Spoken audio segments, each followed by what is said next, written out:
నన్ను చాలామంది కామెంట్స్లో అడుగుతున్నారు, మీ ఛానల్ మానిటైజేషన్ అయిపోయిందా, మీకు పేమెంట్ స్టార్ట్ అయిందా అని చెప్పేసి. నన్ను మొదటి నుంచి ఫాలో అయ్యే వాళ్ళకి ఈ విషయం తెలిసే ఉంటుంది. కొత్తగా నా ఛానల్ని చూస్తున్న వాళ్ళకి ఈ విషయం తెలిసి ఉండకపోవచ్చు. నా ఛానల్ మానిటైజేషన్ అయితే అయిపోయింది. అయిపోయి కూడా 6 months అవుతుంది. అండ్ పేమెంట్ కూడా నేను తీసుకుంటున్నాను యూట్యూబ్ నుంచి. అక్క, మేము పెడుతున్న కామెంట్స్కి రిప్లై ఇవ్వండి అని చాలామంది అడుగుతున్నారు. ఇక మీదట ఏదో ఒక వీడియో రూపంలోనే మీ కామెంట్స్ అన్నిటికీ రిప్లై ఇవ్వాలనుకుంటున్నాను. ఎందుకంటే మీరు పెట్టే కామెంట్స్కి నేను రిప్లై ఇస్తే మీరు ఒక్కరే చూస్తారు. అదే వీడియోలో చెప్తే చాలామంది చూస్తారు కదా. మీరు అడిగేది డౌటే అయితే చాలామందికి యూజ్ అవుతుంది కదా నేను చెప్పే ఆన్సర్ అని చెప్పేసి నా ఉద్దేశము.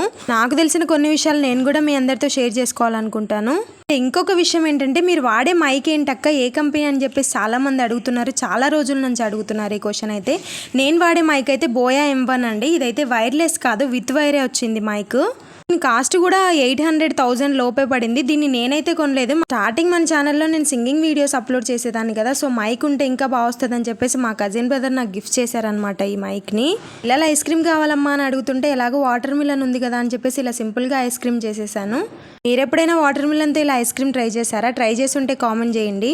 పిల్లలు ఇంట్లో ఉన్నారంటే వాళ్ళకి ఏదో ఒకటి తినడానికి కావాల్సిందే. నేనైతే బయట ఫుడ్ ఎప్పుడూ ఎక్కువ ప్రిఫర్ చేయను. ఏది కావాలన్నా ఇంట్లోనే ప్రిఫర్ చేస్తాను.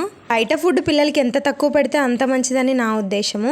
ఓవర్ నైట్ ఫ్రిడ్జ్లో పెట్టేశాను, డీ ఫ్రీజర్లో. మొత్తానికి ఐస్ క్రీమ్ అయితే రెడీ అయిపోయింది. మా బాబు చూడండి ఎలా తింటున్నాడో, చాలా బాగా వచ్చింది. వీడియో నచ్చితే ఒక లైక్ చేయండి. బాయ్ అందరికీ.